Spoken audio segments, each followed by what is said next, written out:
In this video, we are going to be breaking down the 7 habits of a successful real estate agent. So, jumping into the first habit is tracking their metrics or tracking their business. A successful real estate agent understands the concept of data driven decisions versus the alternative, which is an emotional based decision. So, emotional based decisions put us on this roller coaster of income and roller coaster of stress, right? We are making decisions based off of how we feel versus the actual data. Believe it or not, 95% of the decisions that you are making on a daily basis, whether big or small, can be determined by data. How much easier would it be for you if you could say this lead source is working or isn't working, or I need to pour gas on the fire on this lead source versus completely cut out this lead source? If the data was black and white and said, yes, you need to do this, and no, you don't need to do this, right?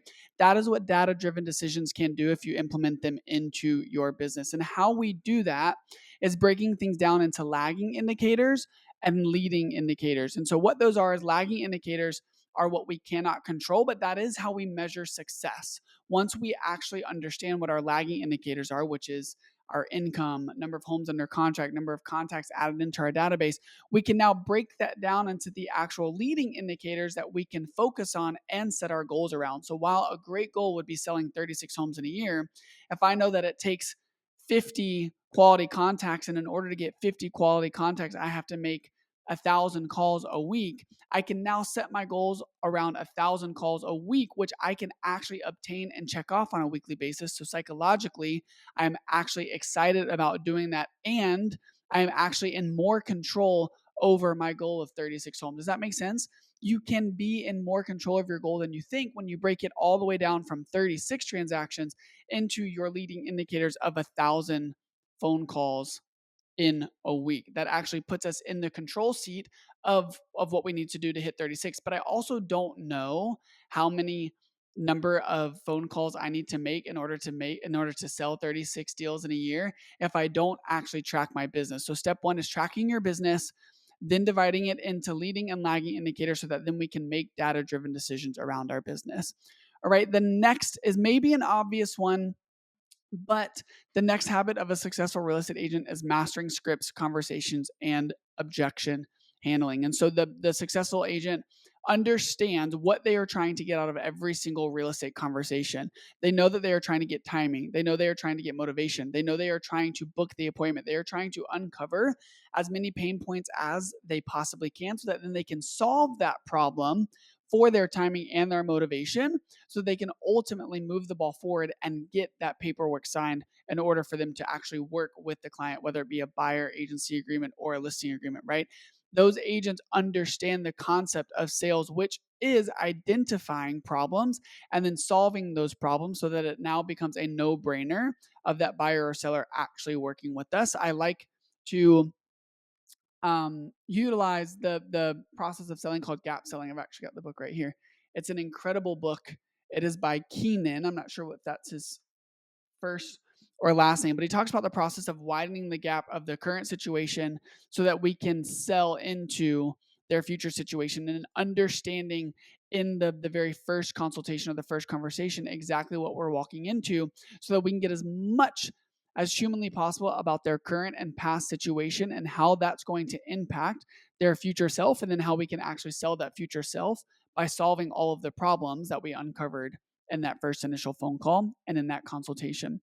All right, the next habit here is regular goal review and planning slash vision planning. And so the successful real estate agent is one that understands the importance of vision and understands the importance of planning. They actually have envisioned a life for themselves and they believe that that is attainable. They have usually attained some sort of success in their life, and so they are able to see a world in which that they can blow that up, or they can continue to be successful and live a life by design and not by default. And so they are traditionally very good at painting that vision, aligning themselves with that vision, and then creating a plan around it, because again, successful people realize that goal setting isn't throwing spaghetti at a wall and seeing what sticks. We are way more in control of actually achieving our goals than we realize, right? And so if we can craft the vision and craft the proper plan to actually hit that vision, we are then going to find that, like I said, we are in control and we are actually able to create a path for us to get to our goal and for us to actually feel the things that we've been thinking about feeling and how it would feel to actually achieve this dream life that we can achieve and that we ultimately will achieve if we create the plan to get there, right? The next habit of a successful real estate agent is time blocking for high value activities. Now, the next couple all have some sort of thing. They're very similar in kind of their concept, but in this one, it's time blocking for high value activities. Now, understanding the difference, it's actually on my computer here. I don't know if you can see it. It's a acronym called IPAD, which is Income Producing Activity Daily. And so a successful real estate agent understands a concept of making sure that we are automating, delegating, or eliminating tasks that aren't income producing so that then we can spend the proper amount of time on actual income producing activities so that we can scale our business to new heights and achieve our goals, right? They understand even if they like to do something but it's not income producing, they understand that that is still something that needs to be delegated so that we can be the money maker and the top producer so that, like I said, we can make more income and achieve our goals. They also understand the concept of that life doesn't always run on motivation, right? I love the quote, I don't know who said it, of when motivation runs out, discipline kicks in. With the real estate lifestyle, it requires a ton of discipline. But as I mentioned up here, oftentimes we paint this awesome vision for ourselves and, of course, this dream life. And if we don't create a proper plan to get there, then we're only solely energized by our motivation. And at some point in time, you're going to hit a day where that motivation is just not going to get you out of bed. It's just not going to do it for you. And so, if we can craft this plan around the actual activity that it takes to achieve that dream life, then we can now create discipline in our life to actually achieve those things and actually get those things done so that we can realize and accomplish what our dream vision is, right? And so that actually takes discipline instead of motivation. Now, motivation is great. I love motivation, but like I mentioned, it will at some point run out. And when that runs out, we have got to make sure that we have time blocked our way into discipline so that we know that no matter what, we are going to get these things done today because it is rooted in our vision and our dream lifestyle, right? Oh, this is where I talk about income producing activity daily. It is super, super, super important. Now, in that same line of thinking, we're going to talk about proactive lead generation. Now, if we are not lead generating on a daily or weekly basis, then we are not doing income producing activity daily, right? We have got to, no ands, if, or buts, implement daily and weekly prospecting. There is an awesome book called Fanatical Prospecting by Jeb Blount. This is how we are going to stay off the roller coaster of income. Instead of I don't know which way this camera is going to show me, but instead of doing a roller coaster like this, we would rather do small little roller coaster rides, but up into our dream life, right? Into our vision that we know that we can accomplish and that we have more control over than we actually realize. We can do that if we are proactively lead generating. You have got to make this a priority. Even if you don't like it, you know that this is your route to your dream vision. We have got to create the discipline to actually do this prospecting because this prospecting and this lead generation is the income producing activity that we need to do. I know there are some of you that love to do administrative things and you are good at it, but we have got to find a way to delegate that if it is getting in the way of daily or weekly lead generation. It has got to be pivotal to our business. It is the only way to build our business in terms of income producing activity daily so that we can actually accomplish our dream vision and our why. Now, in that same concept, the successful agent understands their hourly rate. Okay. And what I mean by that is you have broken down the activity that is worth your time or whatever your hourly rate is. You have determined how much your hour is worth. And so this can be difficult because there is this balance of chasing and letting go. There was a successful real estate agent at one point in time that said, every opportunity is a good opportunity. And when I think of that, I think of leads that come in and leads that we chase and chase and chase and chase.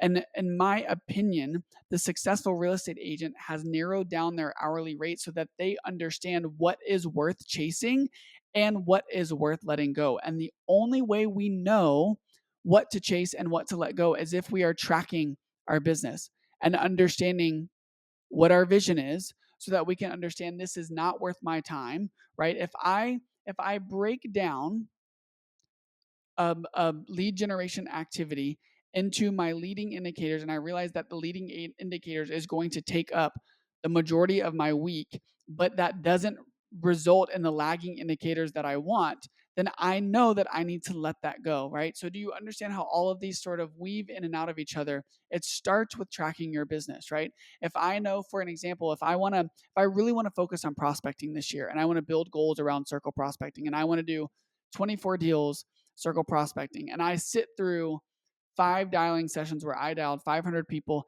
and only 5 people picked up in each dialing session, right? At some point in time, I'm going to be able to say, well, all of that led to 5 under contract. So if I want to hit the gas, I've got to do 2 or 3 times the amount of activity that I'm doing, which is impossible if 5,000 dials equals or 500 dials equals 5 quality contacts. Like at some point, I'm going to say, okay, if 500 dials or if 5,000 dials leads to 1 under contract, how am I going to get 10 under contract? Well, that's going to be 50,000 dials. Is that possible? No, that is not worth my time. I can take that time and put it towards something like open houses that I know are going to be a little bit more successful and that are going to be worth my hourly rate. So do you see how tracking metrics and then understanding and applying your hourly rate to that can be very beneficial and figuring out what you are willing to chase and what you are willing to let go? Because that real estate agent that said every opportunity is a good opportunity, there is some truth to that. There was a $50,000 lead that came into our database the other day that we were going to let go. And then when we called them, we realized that it was for a lot that they wanted to build a $5 million house on. And instead of them building that house, they actually ended up buying a resale property for $7 million. So if I wouldn't have chased that opportunity, then I wouldn't have gotten that healthy commission check, right? And so while that does ring true that every opportunity is a good opportunity, at some point you are going to have to come to the conclusion of, should I chase this or should I let this go? And the successful real estate agent has figured that out. Now, lastly, the successful real estate agent has realized that building this business is intentional relationship building over transactional relationship building, right? And the intentional relationship building is actually listening to people, understanding their problems, and truly caring about what they are dealing with, their problems, their timing, their motivation. You are trying to help them accomplish their goals. The agent that leans into that relationship and has an actual genuine intention to build a relationship is the agent that's going to go far and beyond the other agents in your local market. They understand the art of the pipeline, right? Over the last 5 years, whether it's due to social media, instant gratification, the COVID market, which provided a lot of real estate agents with a lot of instant gratification, we are now on the chase for the hot buyer and the hot seller, right? And we aren't realizing that we are spending more time chasing hot buyers and hot sellers, that if we would actually look internally into the people that are already in our database or our neighbors and actually nurture those relationships, we would build our business not only with the foundation of people that we actually like to work with, but we would also probably build it a lot quicker than actually just chasing the next hot buyer or hot seller. And so I call it the art of the pipeline, right? And it was during the COVID market, it was the art of the competitive offer, right? Who could win the competitive offer? But I believe in today's market, we are getting into this art of the pipeline, where the agent that's going to spend more time building relationships is going to win over the agent that is spending more money and more time chasing after hot buyers and hot sellers. And so, what do some things of intentional follow up look like? Well, one, reaching out around holidays, whether it's video, handwritten note, phone calls, birthdays, anniversaries. Social media is huge, guys. I ran into an agent the other day that said one of their past clients, their son broke their arm. And so they saw that on social media. And so what this agent did, which is a little bougie, but it's also really fun, they went and bought one of those toy Range Rovers and had it wrapped with the real estate agent's team name. And so the little boy with his broken arm got to ride around the neighborhood with a wrapped little Range Rover.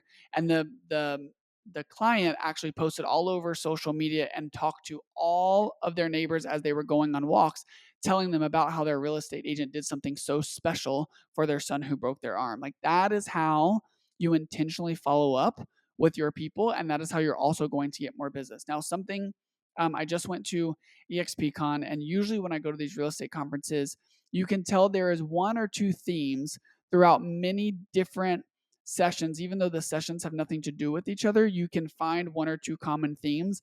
And the most common theme that I kept hearing over and over and over again was handwritten notes, how impactful they can be in nurturing genuine relationships, and how much business you are going to get out of it simply by writing a 3 to 5 sentence personal handwritten note. So I highly recommend implementing handwritten notes into your follow-up process. All right. I hope that you enjoyed this video going over the 7 habits of a successful real estate agent. I hope you either already have these habits implemented into your business, or if not, you are planning right now as we speak how you are going to implement some of these items, if not all of these habits, into your business. If you want more tips and tricks on how to scale your real estate business, check out the rest of my videos. If you have interest in hopping on a call with me so that I can go over how I can actually customize all 7 of these and implement these into your business with you and for you, there is a link in the description below. It will book a time on my calendar so that I can jump on a call with you and go over how I can customize and implement this into your business. I hope to see you there.